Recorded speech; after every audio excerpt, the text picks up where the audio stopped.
ನಾನು ನಿಮ್ಮವನು, ನಿಮ್ಮ ಮನೆ ಮಗನು.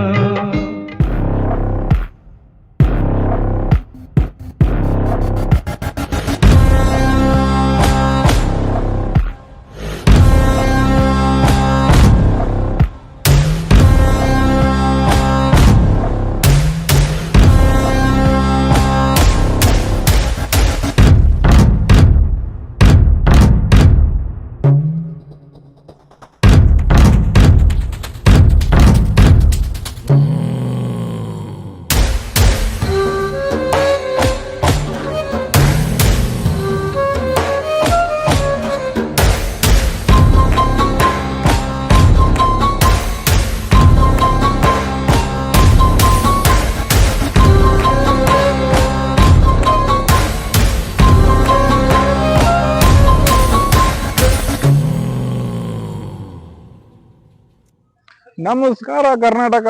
ನಾನಿದ್ದೀನಿ ಇವತ್ತು ತುಮಕೂರು ಜಿಲ್ಲೆಯ ಚಿನ್ನಾಳಿ ತಾಲೂಕಿನ ದೊಡ್ಡಣಗೆರೆ ಗ್ರಾಮದಲ್ಲಿ. ಇಲ್ಲಿ ವಿಶೇಷತೆ ಏನಪ್ಪಾ ಅಂದ್ರೆ ಲಂಬಾಣಿ ಅಥವಾ ಬಂಜಾರ ಸಮುದಾಯದ ಅತ್ಯಂತ ಪವಿತ್ರ ಪುಣ್ಯಕ್ಷೇತ್ರದಲ್ಲಿ ಒಂದಾಗಿದೆ.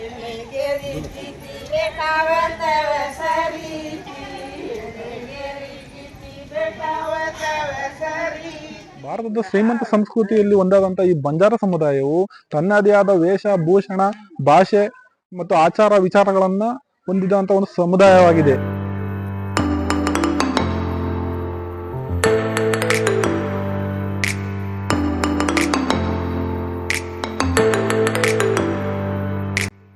ಲಂಬಾಣಿ ಸಮುದಾಯದಲ್ಲಿ ಪ್ರಜಾಸತಿ, ಭೀಮಾಸತಿ, ಮರಿಯಮ್ಮ, ಸೇವಾಲಾಲ ದೇವರನ್ನ ಆರಾಧಿಸುತ್ತಾರೆ.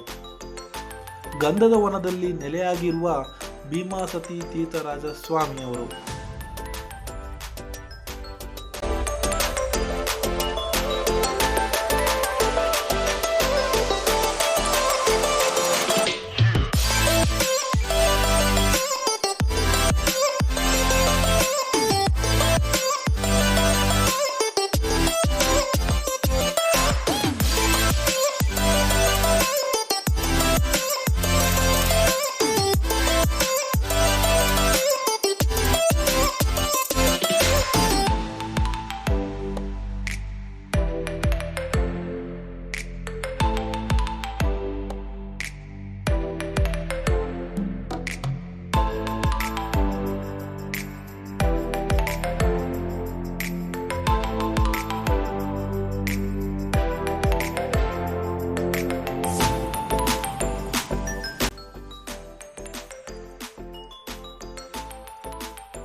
ಲಂಬಾಣಿ ಸಮುದಾಯದ ಶ್ರೇಷ್ಠ ಉಡುಪುಗಳನ್ನು ಧರಿಸಿಕೊಂಡು ಬಂದಂತಹ ದಂಪತಿಗಳು ಇವೆಲ್ಲವನ್ನು ಕೂಡ ಕೈ ನೇಯ್ಗೆಯ ಮೂಲಕವಾಗಿ ರೆಡಿ ಮಾಡ್ತಾರೆ. ಅತ್ಯಂತ ಪ್ರಸಿದ್ಧಿಯನ್ನು ಕೂಡ ಪಡೆದಿದೆ.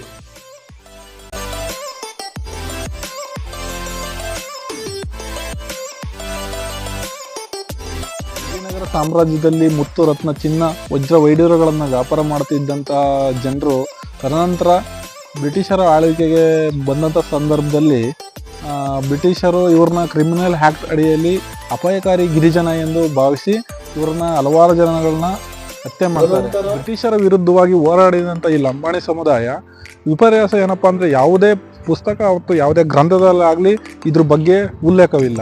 ತದನಂತರ ಮೈಸೂರಿನ ಮಹಾರಾಜರು ಈ ಲಂಬಾಣಿ ಸಮುದಾಯದ ಶ್ರೀಮಂತ ಸಂಸ್ಕೃತಿಯನ್ನು ನೋಡಿ ಇಂತಹ ಶ್ರೀಮಂತ ಸಂಸ್ಕೃತಿಯನ್ನು ಕ್ರಿಮಿನಲ್ ಆ್ಯಕ್ಟ್ ಅಡಿಯಾಗಿ ಯಾಕೆ ಇವ್ರನ್ನ ಲಂಬಾಣಿ ಸಮುದಾಯವನ್ನು ತಂದರು ಅಂತ ಆಲೋಚನೆ ಮಾಡಿ ಈ ಕ್ರಿಮಿನಲ್ ಆ್ಯಕ್ಟನ್ನು ತೆಗಿತಾರೆ. ಅಲ್ಲಿ ಬಂದಿದ್ದಂತಹ ವೇಷಭೂಷಣವನ್ನು ನೋಡಿ ಆ ವೇಷಭೂಷಣದಲ್ಲಿದ್ದಂಥ ಈ ಗಾಜಿನ ಚೂರು ನೋಡ್ಬೋದು ನೀವು. ಈ ಗಾಜಿನ ಚೂರಿನಿಂದ ಅಲ್ಲಿ ಹಚ್ಚಿದಂಥ ದೀಪದ ಬೆಳಕಿ ಇಡೀ ಅರಮನೆ ಕೂಡ ವಿಜೃಂಭಿಸ್ತಾ ಇತ್ತು. ಅದನ್ನು ಕಂಡು ಮೈಸೂರು ಮಹಾರಾಜರೇ ಆಶ್ಚರ್ಯಚಕಿತರಾದ್ರು. ಅಷ್ಟು ಬ್ಯೂಟಿಫುಲ್ ಆಗಿ ಕಾಣಿಸ್ತಾ ಇತ್ತು ಅರಮನೆ. ಬಣ್ಣ ಬಣ್ಣದ ವಸ್ತ್ರಗಳು ಮತ್ತು ಬಣ್ಣ ಬಣ್ಣದ ದಾರಗಳಿಂದ ಕೈ ನೇಯ್ಗೆಯ ಮೂಲಕವಾಗಿ ಈ ಬಟ್ಟೆಗಳನ್ನು ರೆಡಿ ಮಾಡಿದ್ದು. ಇವುಗಳು ಸರಿಸುಮಾರು 25,000ದಿಂದ 50,000ವರೆಗೂ ಮತ್ತು ಲಕ್ಷದವರೆಗೂ ಕೂಡ ಬೆಲೆ ಬಾಳುವಂತಹ ಬಟ್ಟೆಗಳಾಗಿದೆ. ये कसोटिया ये पूरी बार बांधे, ये को जोड़ी टांगे बांधे, हाँ ये चैना टांगे में घाले, ये को पटिया गले में बांधे, ये बलिया को हाथे में घाले, ये कटारी नाड़ा कटारी कहते हैं नाळा कटारी इसको ये आपण ये तोडून इसको लाडी सरा गळ्याम घालेल हाँ इसको संची छोड़े का तो 500 पारी खाना होता आणि इडली देखा तो बॅग दकावचं हाँ काय बापू हाँ अजी इसको आपण हन्नो काय देवस्थान ले जा मात्र एडी ऊपर ढाकले जा रे एडी ऊपर पिटली पर बुले जा रे इसको गन्नो एक गन्नो फुले ಆಗತ್ತೆ ये ಇದು ನಾಲ್ಕಿ ಪಾಪಿ ನೋಡು ड्रेस देवर शेती मधलं करताने ना नाकी पापी अब ड्रेस पेराणो तो काचे छांडिया पामडी ओनोरी सट्ट काय बा उच्चती मोठ बाईगुळरी मळत ಚಿಕ್ಕ ಮಕ್ಕಳಿಗೆ ಹಾಕುವಂತ ಡ್ರೆಸ್ಗಳು उजे वो उदे वजको आपण सरापेर कोतली ये जो गळे घालेर शेले आहे ते बार एक काचरी हाव काय बा धोती पंजी 10,000 ती पर्स बापू साधारण 10,000 ಹಳ್ಳ ಗಿಳ ಡಿಸೈನ್ ಹಾಚ್ಕतो 25,000 50,000 1 ಲಕ್ಷರಿ ಕರಿವಾಳಿ ಬಾಯಿಗಳು ಹೆಚ್ಚ. ಗ್ರಾಮ ದೇವತೆ ಕರಿಯಮ್ಮನವರ ದರ್ಶನ ನಂತರ ಭೀಮಾಸತಿ ತೀರ್ಥರಾಜ ಸ್ವಾಮಿಯವರ ದೇವಸ್ಥಾನಕ್ಕೆ ತೆರಳುವಂತಹ ಪದ್ಧತಿ ನಡೆದುಕೊಂಡು ಬಂದಿದೆ. 1928ರ ಸತಿ ಸಹಗಮನ ಪದ್ಧತಿಯ ಆಚರಣೆಯಲ್ಲಿದ್ದಂತಹ ಸಂದರ್ಭದಲ್ಲಿ ಈ ಲಂಬಾಣಿ ಸಮಾಜದ ದೈವಭಕ್ತಿಯಾದಂಥ ಭೀಮಾಸತಿ ತನ್ನ ಪತಿಯನ್ನ ಕುದುರೆಯಲ್ಲಿ ಶವವನ್ನು ತಂದು ಈ ಗ್ರಾಮ ದೇವತೆ ಶ್ರೀ ಕರಿಯಮ್ಮ ದೇವಿಯನ್ನ ಪಂಚೇಂದ್ರಿಯ ಇರುವಂತಹ 5 ಪಂಚೇಂದ್ರಿಯ ಮರಗಳು ಇರುವಂತಹ ವೃಕ್ಷಗಳಿರುವಂತಹ ಸ್ಥಳವನ್ನು ನನಗೆ ಕೊಡಮ್ಮ, ನಾನು ನಿನಗೆ ನನ್ನ ಭಕ್ತರ ಪ್ರಥಮ ಪೂಜೆ ನಿನದು, 2ನೇ ಪೂಜೆ ನನಗೆಂದು ಭಾಷೆಯನ್ನು ಕೊಟ್ಟು ಈ ತಾಯಿಗೆ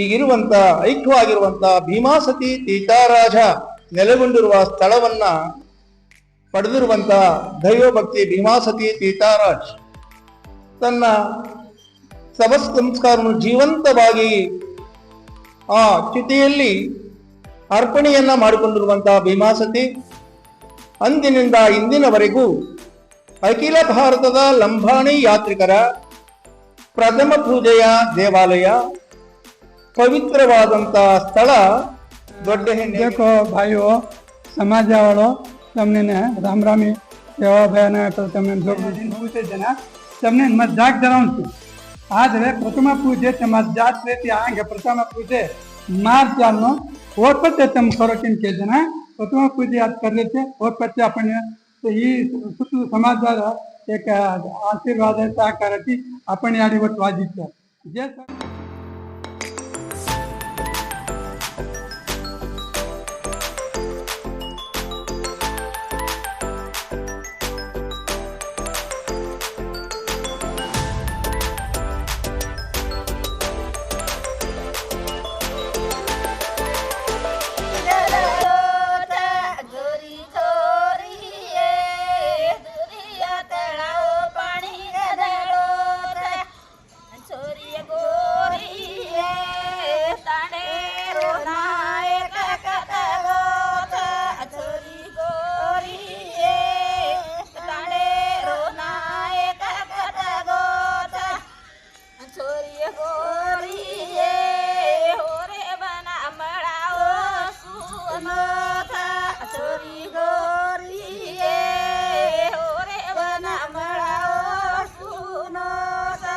ಕೈಯಲ್ಲಿ ಒಂದು ಲಿಂಬೆ ಹಣ್ಣು ಮತ್ತೆ ಇನ್ನೊಂದು ಯಾವುದೋ ಒಂದು ವಸ್ತು ಎಲೆ ಅಡಿಕೆ ಅದನ್ನ ಇಟ್ಕೊಂಡು ನಾನು ತೋರಿಸ್ತಾ ಹೇಳ್ತಾರೆ,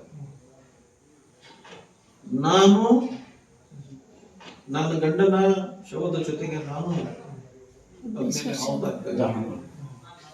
ನಾನೇನಾದ್ರೂ ದೇವತೆ ಅಂತ ನಿಮಗೆ ಗೊತ್ತಾಗ್ಬೇಕು ಅಂತ ಹೇಳಿದ್ರೆ ಇನ್ನು ನನ್ನ ಕೈ ಇರ್ತಕ್ಕಂಥ ಈ ಲಿಂಬೆ ಹಣ್ಣು ಮತ್ತೆ ಏನು ಇದು ಈಗ ಹೇಗಿದೆಯೋ ಹಂಗೆ ಇದ್ರೆ ನಾನು ದೇವತೆ ಅಂತ ಇದಿಲ್ಲ ಅಂದ್ರೆ ಮಾಮೂಲಿ ಇದು ಅನ್ನಂಗ್ ಮಾಡ್ಬಿಡಿ ಅಂತ ಹೇಳಿ ಹೇಳ್ದಾಗ ಬೆಳಗ್ಗೆ ಬಂದು ನೋಡಿದಾಗ ಅವೆರಡೂ ವಸ್ತು ಹೆಂಗಿತ್ತು ಹಂಗೆ. ಪವಾಡಗಳ ತಾಯಿ ಭೀಮಾಸತಿ ಅಮ್ಮನವರು ಇಲ್ಲಿ ಹೇಗೆ ನೆಲೆಸಿದ್ರು ಮತ್ತು ಇಲ್ಲಿ ಇತಿಹಾಸ ಏನು, ಇಲ್ಲಿಯ ಚಾರಿತ್ರ್ಯತೆ ಏನು, ಇದನ್ನ ಮುಂದಿನ ವಿಡಿಯೋದಲ್ಲಿ ನೋಡೋಣ.